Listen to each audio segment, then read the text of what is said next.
Thank you all for coming out. Not only is it the occasion of our brown bag talk, but it's one of the first sunny days I think I've seen in about 2 weeks here in Oregon. I'm glad you're in here with us for a little while and you can go back out to the sunshine. We're excited to have our speaker, Pallesen, here today from Seattle. She's going to be showing us her work, talking about her life, and looking back apparently.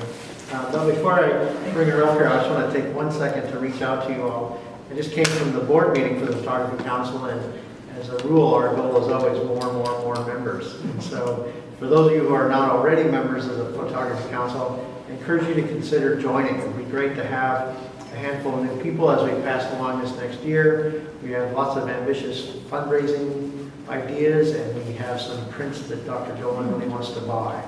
So if you'd like to stop back to the back table, you can sign up, or if you just, at a minimum, sign up for our mailing list and you'll get to hear what we're up to.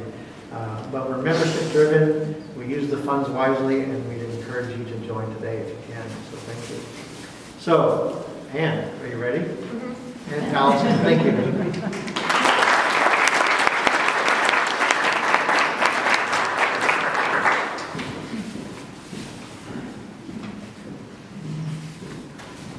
Thank you everybody for coming today. I want to say thank you to the Portland Art Museum, the Photography Council, and Heidi Kirkpatrick and Julia Dolman, and the lecture team, including Rich, that helped me prepare for today's presentation. I am so honored to be here today. I jumped on this opportunity when I was invited. I read online about the Brown Bag Lunch Series, bringing Northwest photography luminaries to discuss their work. I wanted to be a luminary. I decided to look it up in the dictionary to know exactly what this would mean to me. It stated, a person who inspires others or achieves eminence in a field. This feels like my big break. I finally arrived.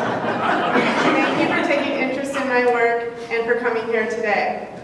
I want to dedicate this lecture to my former co-worker, Julia Pulliam, because at the Photographic Center Northwest, where I work in Seattle, we've been through a lot of lectures and visiting artists, and over time I've seen a lot of different kinds of presentations, and often I leave a presentation and I'm inspired by what I learned about that work and knowing more about their history, and so I'm usually pretty excited about what I just experienced, and my friend Julia would always be so critical, and I felt somewhat like that was partly my responsibility as the, by showing this photographer or artists in our space that we need to be putting on quality presentations. So just knowing that she was always critical about how these presentations came off made me think harder about presenting my work here today and trying to connect the dots and having things make sense in a way that the audience would follow my track.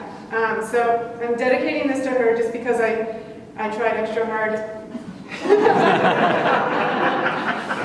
So, moving on. Okay. Let's see.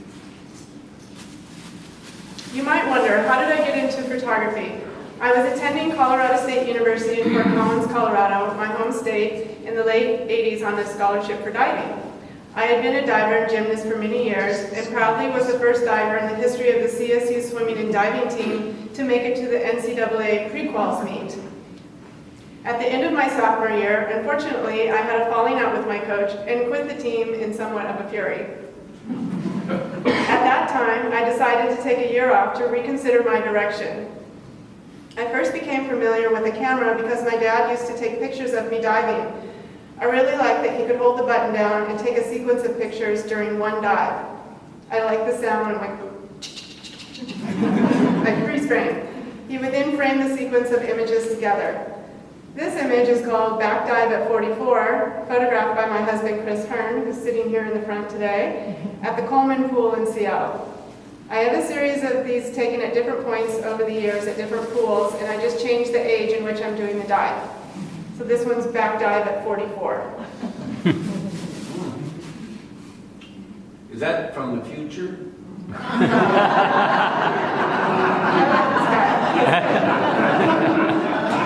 Nowadays, my dad proudly hangs these diving photos in the garage in his art collection, which I actually find quite endearing. It's like his man cave. We've got back dive at 32 and some other back dive sequences at about 16 at Lake Powell. I had already taken some classes in the art department at CSU, including painting and handmade paper making, and was intrigued by the projects that my peers had been making in the photography program. I was drawn to the mystery behind the medium and peeked into the darkroom a few times. When I returned to school the following year, I signed up for a summer course in black and white photography taught by William Wiley. After some initial fears of introduction to the zone system, trying to grasp the concept of reciprocity failure, and an assignment of making pinhole cameras, I discovered a spark of passion that led me to change my major to art and concentrate in photography. Later, I also realized that I didn't need a degree in math to make interesting photos. Gary Hubrooks was my main photography professor at CSU, and he was honest that being a fine art photographer as a profession was a challenging road, but to never stop shooting. He made a believer in me. This is one of the first photograms that I made when I started. You can see that there's information from each side of the page. This is a picture torn from a magazine. Oops. Let's see if I can use this mouse.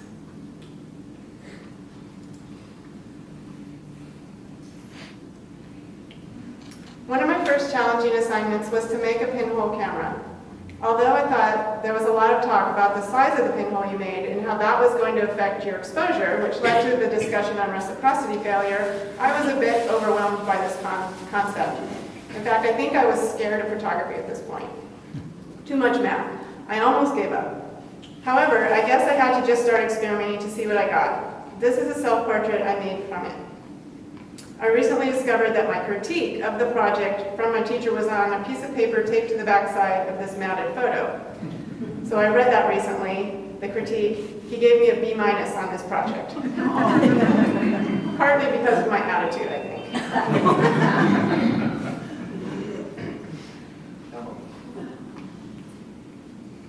I found myself exploring self-portraiture quite a bit in the beginning.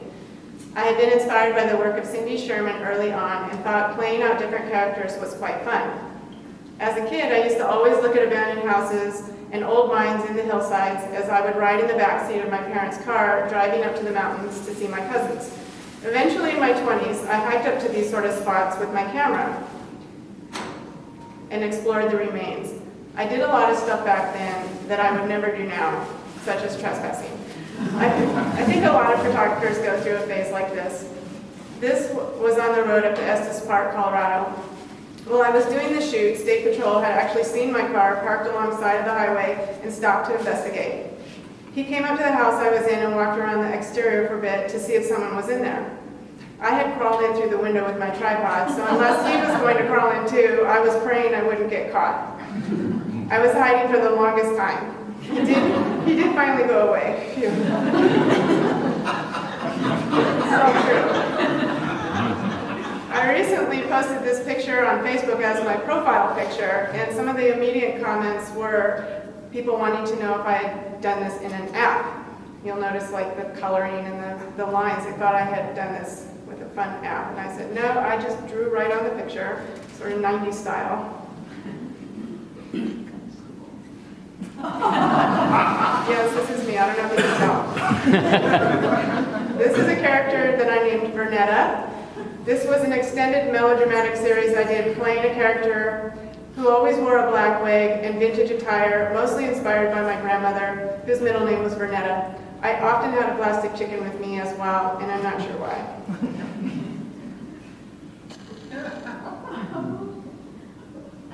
This is pensive, waiting. Here I am sneaking into the adult bookstore. It's called the Book Ranch. I like the cars here.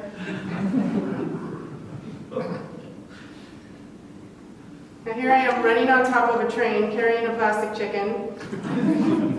Glad I never got a tattoo at the time because it would have been like a chicken on my arm.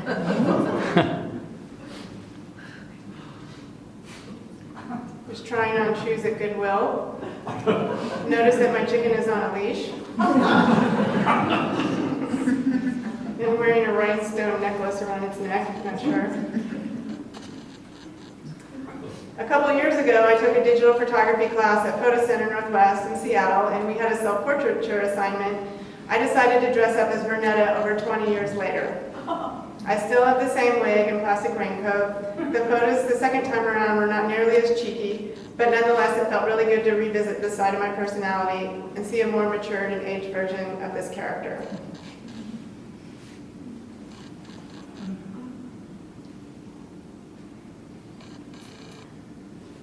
These artists have made an impression on me and influenced my work to some degree.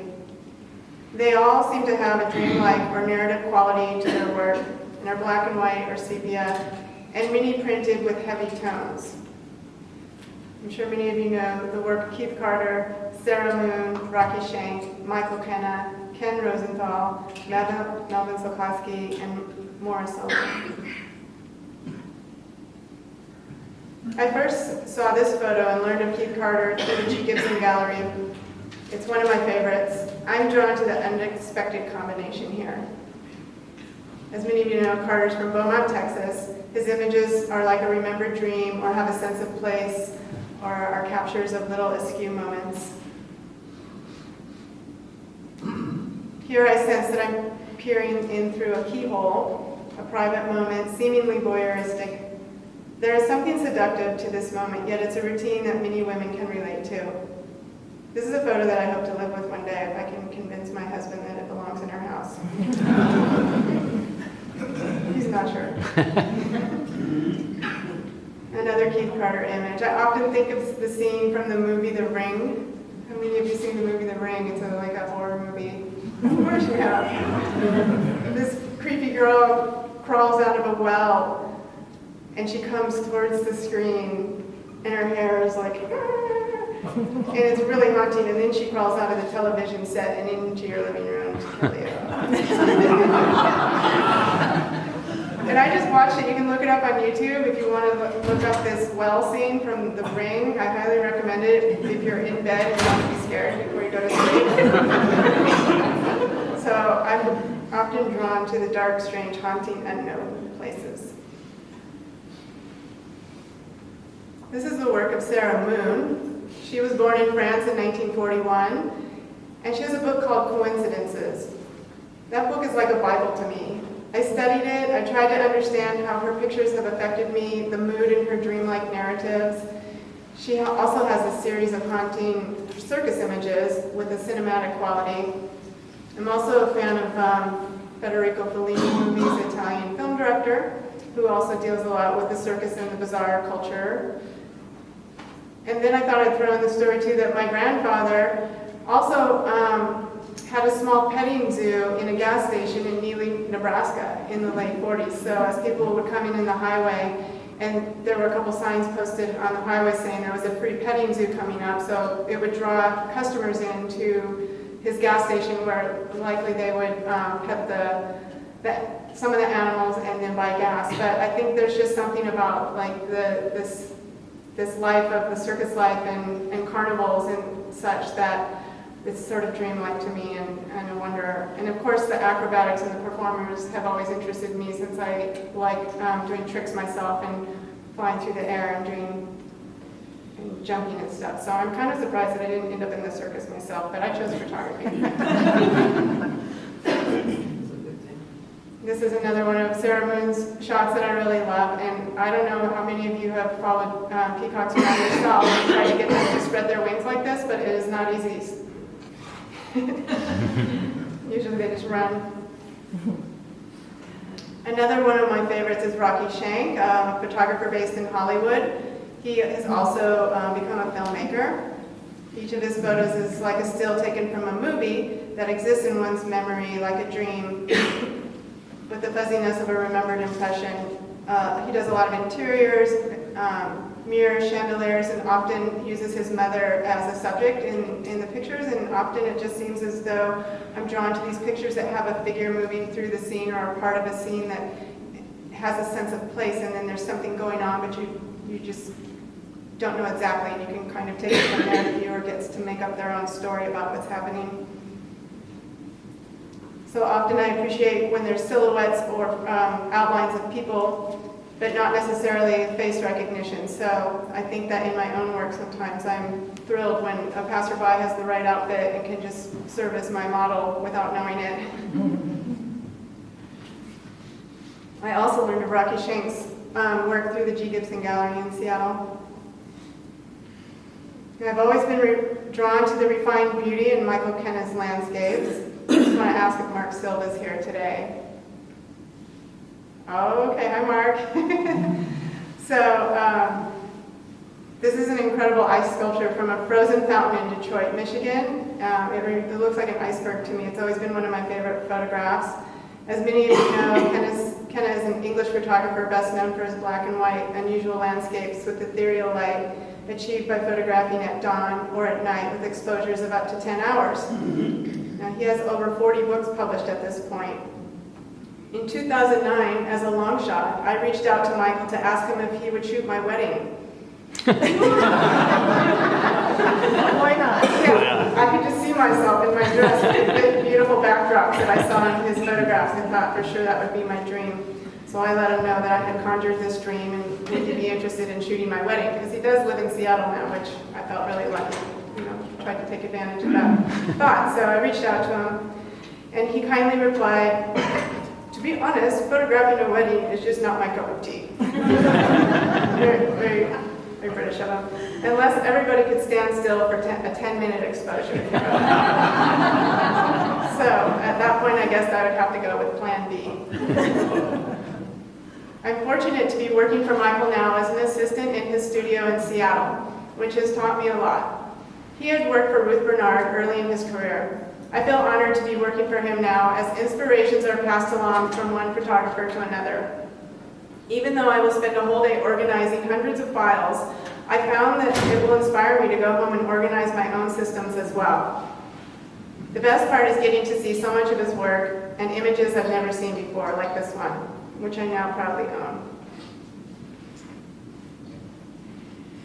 This is work of Ken Rosenthal, who I also met at Photo Lucida from his Seen and Not Seen series. He uses vintage family photos from his personal archives and reinterprets them in the darkroom in a soft, dreamlike memory. I curated a show of his work at PCNW in 2003. This is a photograph of his mother. I'm lucky to now have this in my personal collection as we did a print trade at the time that I met him.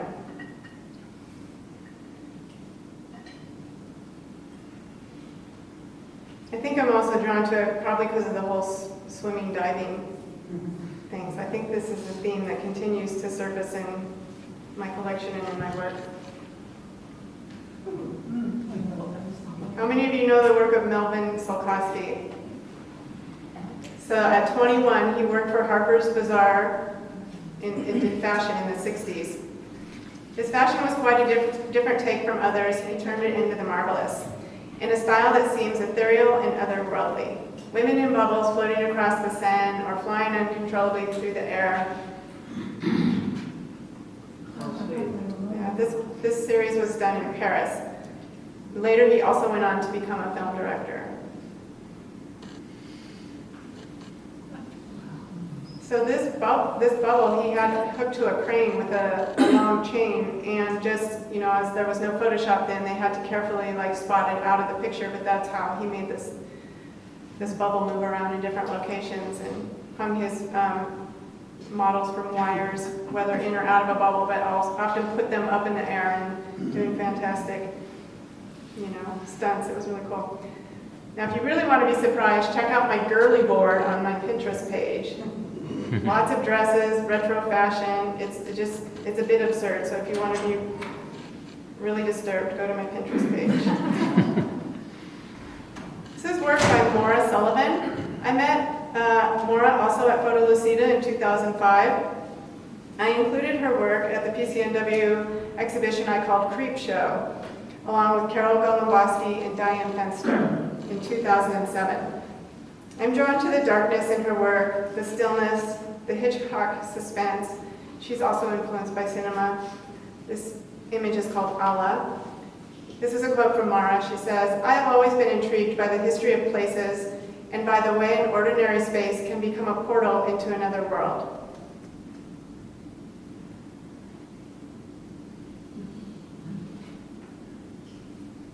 This makes me think of the series American Horror Story. It's another TV thing. Has anyone seen that? They also have a circus season. I remember she told me a story about being in this old house with this girl, and I think the little girl was kind of like, ooh, it's kind of scary here. And she's like, that's good, just encouraging her being scared, which is funny. Maura and I have kept in touch over the years, similarly to when I had pen pals growing up. She was coming to Seattle to visit family a few years ago, and we went on a trip to Bainbridge Island to do a photo shoot at Bloedel Gardens. I was going to be one of her subjects. Lucky me, finally. I noticed the same polka dotted raincoat here. This is me and a reflection pool behind me. So again, the coat, more water. Another good friend of hers, May, and my husband Chris also came along. Chris had a new iPad at the time and made videos along the way. He then edited them into this movie trailer, which is called Running, which I will now attempt to show you.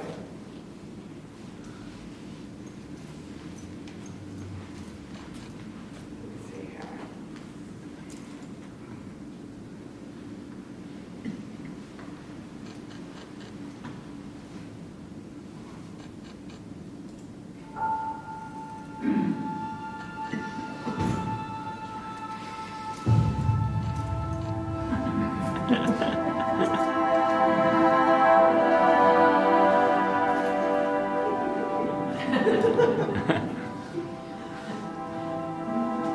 Yes, that's me. That's more.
Okay, so there's the shot of me running from the film.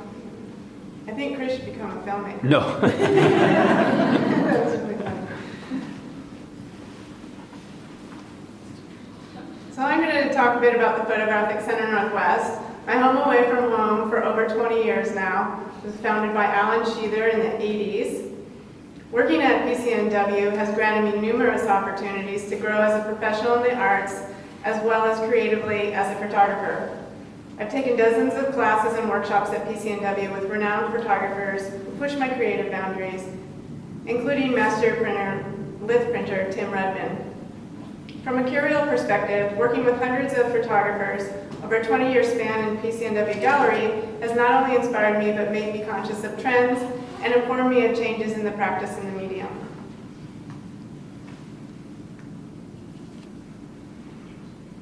It has also brought on an awareness to help me define my personal vision. Finding a balance between my professional work and making art is tricky, but when I've managed not to lose sight of the feeling I get when working on a new series, or putting the finishing touches on a show of my own work. I still appreciate the anticipation that I feel when going to the drying racks to see how my prints have dried down. I seem to have just a few big darkroom printing sessions each year. Most recently, I did a staycation instead of going away for a holiday at Christmas, and I stayed printing in the darkrooms over the holidays when we had time off. I find it helpful to be able to carve time out to just be a photographer and get into a productive zone.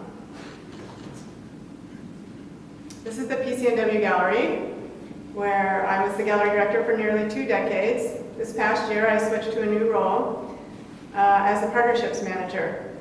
I have hung over 250 exhibitions in this gallery, and I've been through quite a lot with PCNW over the years. I even experienced my first earthquake while I was painting the gallery.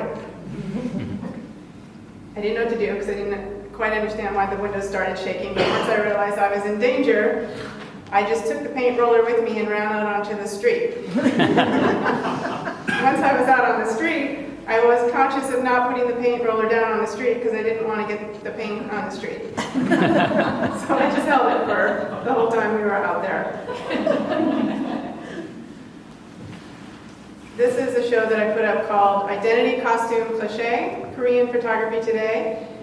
It was an exhibition by 3 talented contemporary Korean artists who shared their insights to the universal questions and feelings surrounding cultural identity.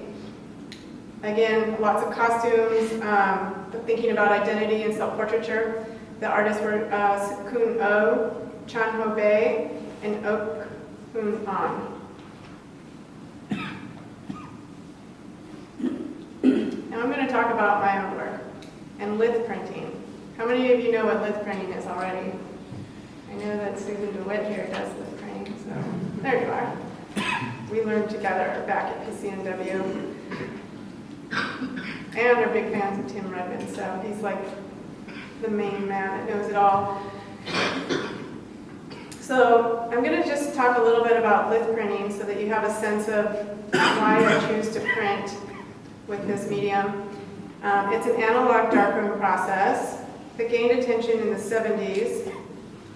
And it's not to be mistaken, often when you say you do lith print, people think of like lithographic prints from stones, but it's not anything like that. It's a darkroom process where you use a high contrast developer.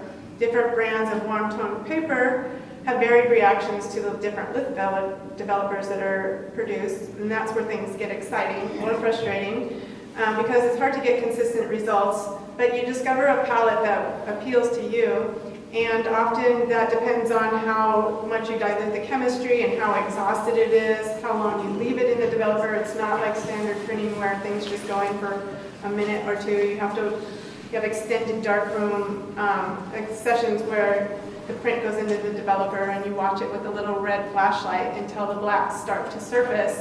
And then once they do, you have to snatch it out very quickly because once they start to spread, you can ruin your print within a matter of seconds. So you have to quickly snatch it out and throw it into the stock. And it's almost as though you anticipate when it's going to be that perfect moment. You almost pull it up a little bit in advance and quickly try to stop it. And then it seems to keep pushing even on a little bit further where it's continuing to develop. And then when you put it in the fixer, it even brightens up one more time. So it's like this continuing process of change until you actually get it through to the fixer and wash it. And then of course it dries down. You know what that's like too. Your prints always shift one more time. But it's a really exciting process. Your development times, your exposure times are typically like 3 times longer than your standard print. So you use a regular black and white negative, but instead of say a 10-second exposure, you might have a 30-second exposure. So you're really heavily overexposing the paper. It's really fun. I've taught a few people to do it, and I encourage trying it if you haven't. It almost makes your prints go from just straight black and white to feeling like very heavenly. They have like really creamy highlights and really hard shadows. Now, I'll talk about my first trip to Europe was with the Photo Center in 2003. This picture of a chandelier I took there in the Rodin Museum. We used to take classes to Paris every spring. And in 2003, I decided to go along for the ride with Claire Garut and Marianne McCoy as the leaders. There were around 30 of us all together, and really enjoyed exploring the lush and ornate interiors of the museums and chateaus. We even rented a chateau and stayed in it for a week.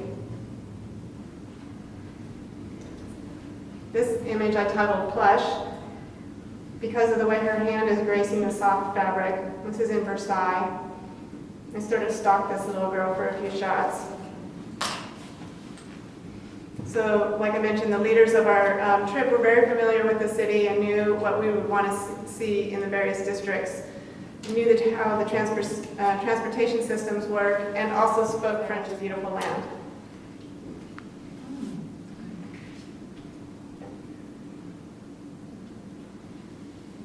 This is a man at the Rodin Museum.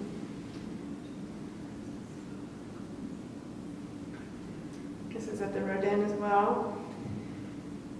Now this is a portrait that my friend Jenny took of me at the time. We used each other a lot as figures or models in our scenes. And this was me trying to do something different than so many people go up to Notre Dame and take a picture of the gargoyles that are on the church and with the city in the background. So this was my take on trying to do something a little bit different.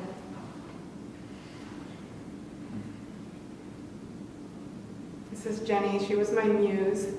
This is at the chateau that we stayed at. I call this Longing.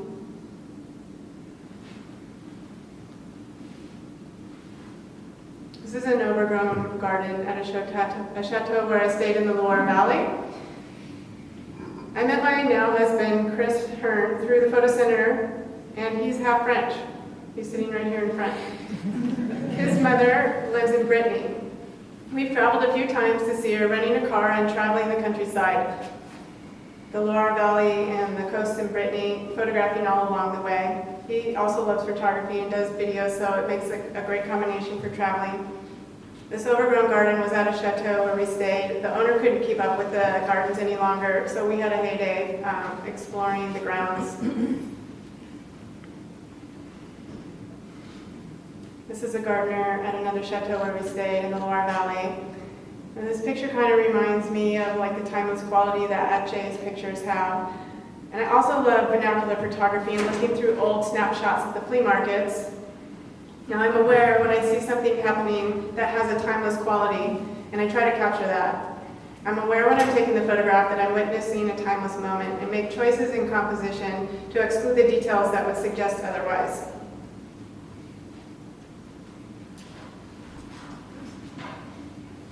And these flamingos were at the zoo in Paris. And then a very large field of dahlias, which I thought was beautiful.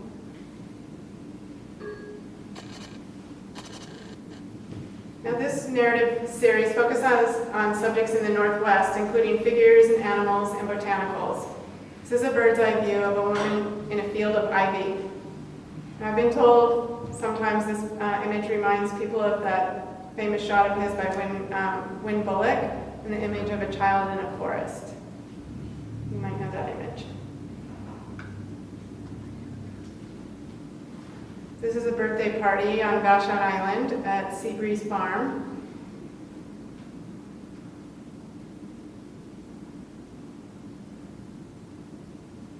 This is one of the first self-portraits that I made when I moved to Seattle in the backyard where we had a very large lilac tree.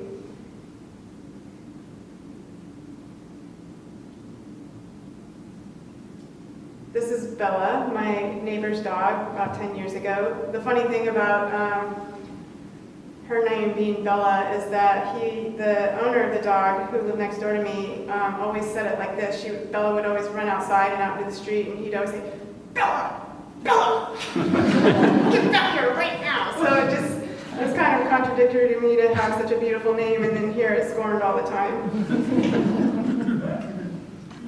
Bella on the loose. Dogwoods are one of my favorite flowers in the Northwest, and one of the reasons I moved to the Northwest, I just appreciate the beauty so much with the rhododendrons and the dogwoods and the magnolias. It's just so lush in the Northwest, so we're also lucky to live in this beautiful landscape. This is a turtle submerging.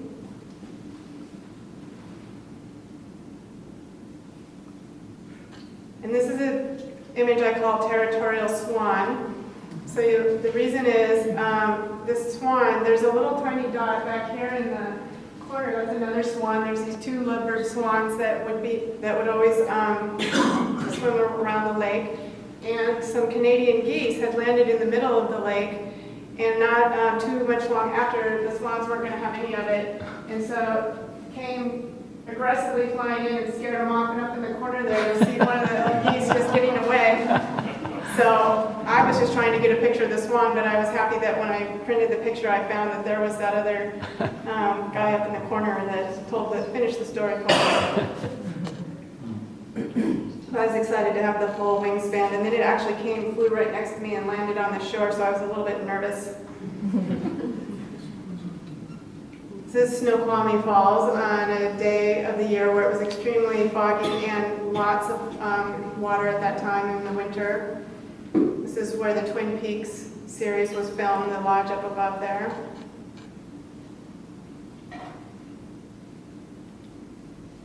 This is walking in the rainforest, the Hoh rainforest in 2004. And the mossy trees here appear like they could swallow him up.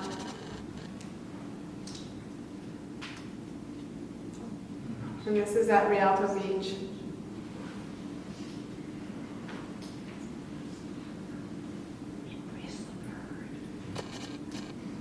So this is a series called A Walk in the Park. These are national parks and state parks. In today's world, it's all too common to be connected to a screen and the internet the greater part of any given week. It would be a pity to forget what the outside world has to offer. There is so much to gain visually and mentally by exploring the great outdoors. This is Yellowstone in 2010. Focusing on the beauty of these places has amplified my appreciation and knowledge of the land we all share. Inspired by the early pioneer photographers such as Carlton Watkins, who documented these wonders, I am fortunate the land is still protected and exists to be experienced and celebrated and photographed. Having an appreciation for pictorialism and photography from the turn of the 19th century, I find lith printing an intriguing process to express my vision of a timeless atmosphere of delicacy and nostalgia. This is Tumalo Falls, Bend, Oregon. The Reflection Lake at Mount Rainier. And climbers on the rock at Joshua Tree. Sometimes you'll notice I switch back and forth between photographing with either a Holga camera where you have the soft edges around the corner, or I use the Yashica Mat twin lens camera.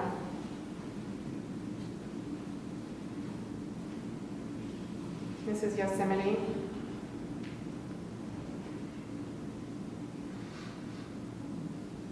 And this is Crater Lake. How many of you have been to Crater Lake? Good.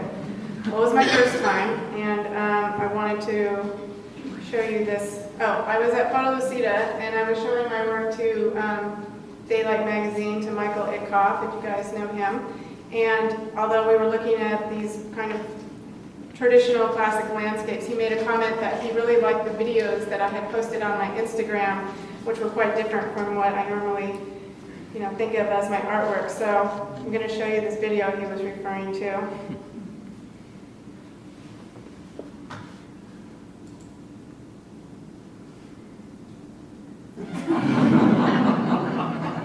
This is how I felt every time I came up on the rim and saw the island each time.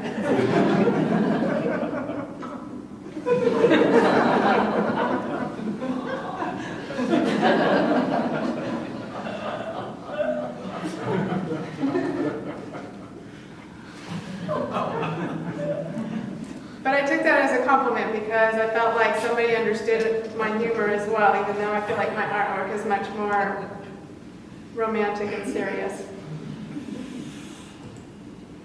So I have another body of work called Heirlooms. These are photograms of vintage French bonnets, doilies, and handkerchiefs. I have a new phrase, it's called put a bonnet on it. So these heirlooms are of treasured items in which the intricate floral patterns of vintage French lacework and embroidery pieces are accentuated and abstracted. They are the focus of this ongoing project in which I drew inspiration from my French mother-in-law, Jocelyn Hearn. These are vintage pieces from the 1800s. My main interest in pursuing this work was the visual effect I discovered in making these as photograms, the abstract quality. I like that you couldn't necessarily tell what you were looking at. Now, many of you, I'm sure, know what a photogram is. Placing the object directly on the paper and then exposing the larger light down upon the paper and just getting like a shadow of the actual image sitting on the paper.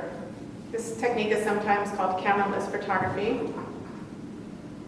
Now, these photograms, again, were developed in lith chemistry, which produces warm tones and unique characteristics. So even though it's subtle, I wanted a little bit of that warmness.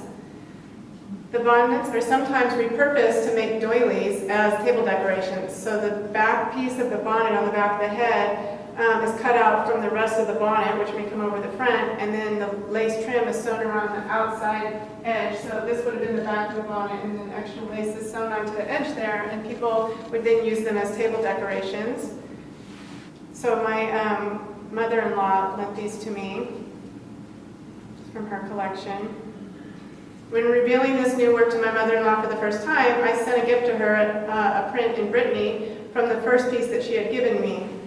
She loved it and happily cut the print into an oval shape and fit it into a special antique frame and then hung it on her wall.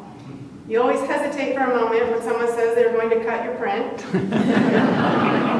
In return, she sent me a box of more of her best pieces, doilies and handkerchiefs. I was ecstatic when they arrived, and my husband filmed me taking them out of the box for her, one by one. I kept saying, "Oh my gosh, she sent me a whole bunch.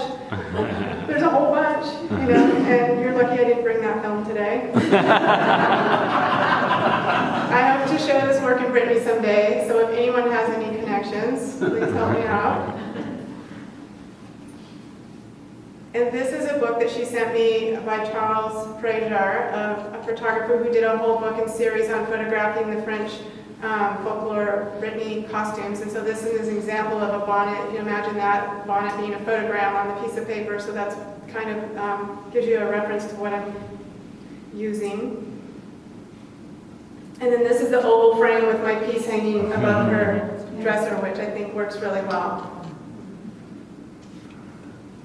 Here's just the photogram process in the darkroom, just putting the piece right on the paper. And then lith printing. I always like to make a mess in the darkroom when I'm printing, just like I do in the kitchen at home with pots and pans everywhere. Just an installation of the work at Gallery Prints in Seattle. My last series, 8mm film stills. These are taken from photographs captured while projecting my mother's 8mm films from the 50s and 60s. This first series is from the Maypole Fete at Doane College in Crete, Nebraska. It was a spring celebration. Of course, I'm fanatic about these dresses. That's, I'm sure, why much of this really appeals to me. This is the Maypole dance. Many different cultures practice this kind of dance, and it means different things in different regions. My mom says it was just a spring celebration. Didn't have anything to do with fertility.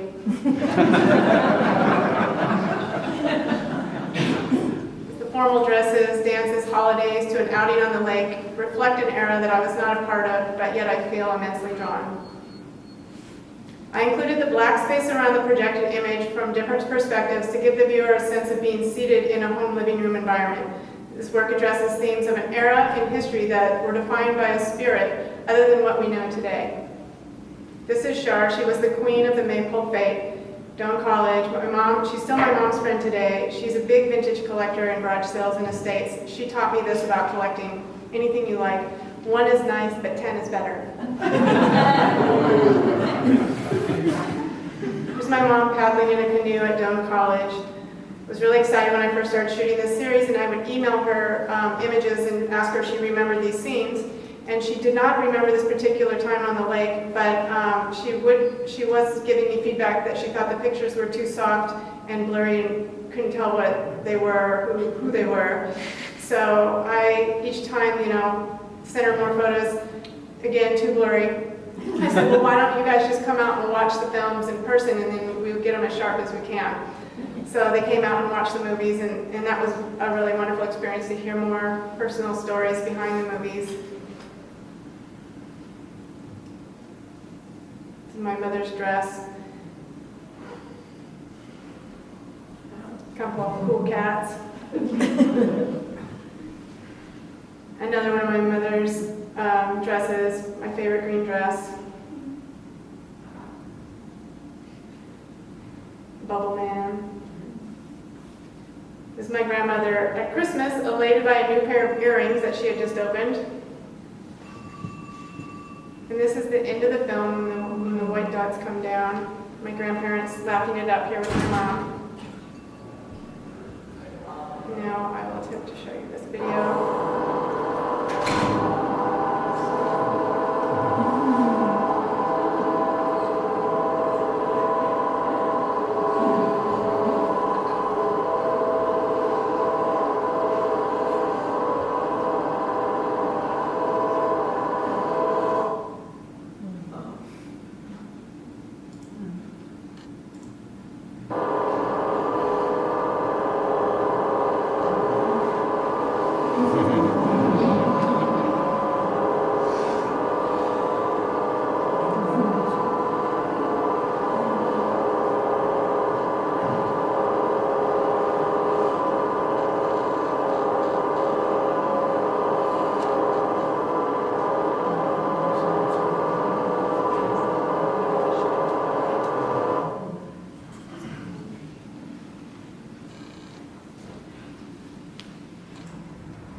And then here I am with my cousins when I'm small at my grandmother's house. My parents had kept lace dresses, and we just loved playing dress up. I'm in the middle.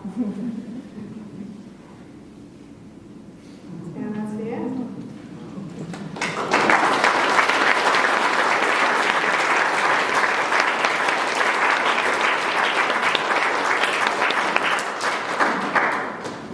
So does anybody have any questions or things that come to mind?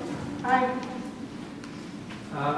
There is or was a woman photographer in Seattle, but I used to see her work, and she was teaching and showing at the main photographic workshops in the 80s, and maybe early 90s too. And I know that this museum has some of her photographs, just about 25 feet above me.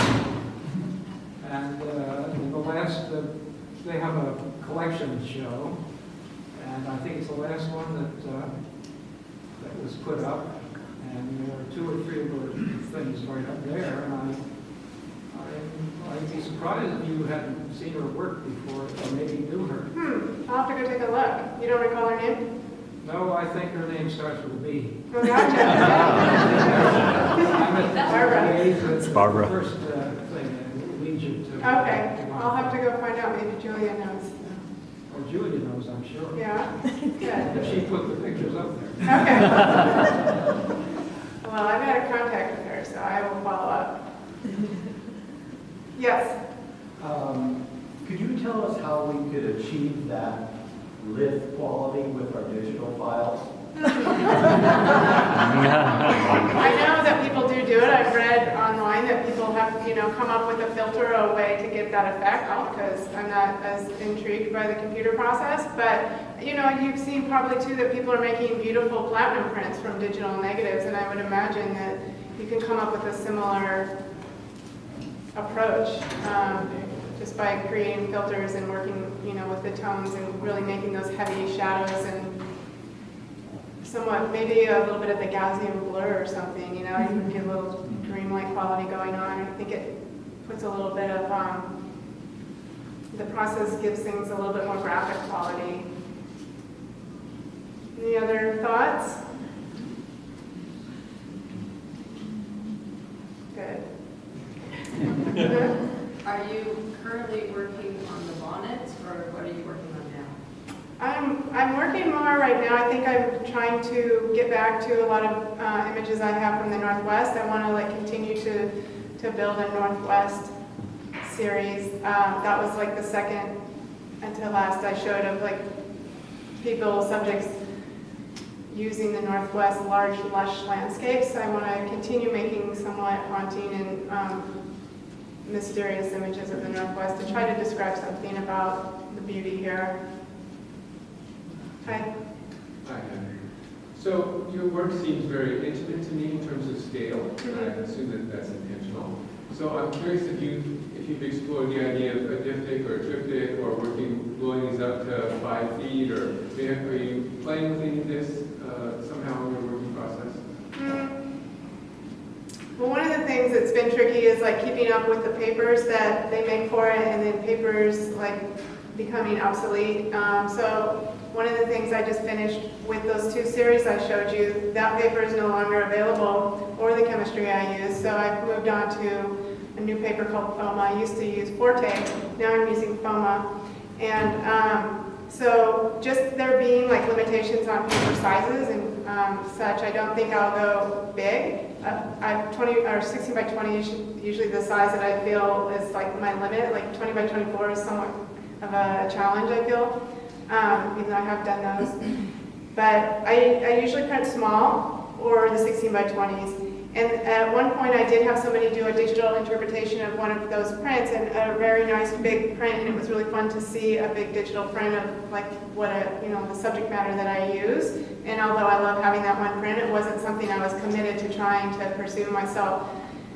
Maybe in the future if somebody else wants to jump in and print all the work for me, that would be great. But I don't have the confidence in fine art digital printing that I do in the darkroom at this point, so I like sticking to the process that I'm familiar with. And I also feel confident in just owning the fact that I've learned photography and was part of a generation of photographers and of an era that goes with the idea of like a classic photograph or beauty in a photograph being the intention. Nowadays, there's so much work that comes from more of a conceptual approach, and with the advent of digital photography and being able to use these tools, that you can really combine your ideas and make, other things happen in your photographs. And there's so many different genres and kinds that I appreciate, but I feel like it's good for me to just be able to say, well, I was raised, or, I learned in this period of time, and I'm sticking to it. Stay there. Yeah. So probably not triptychs, but I'm okay with going big if someone else wants to help me print them. But I like just doing the 16 by 20s and then the smaller intimate ones as well. Anyone else? Well, thank you so much. I'm so honored.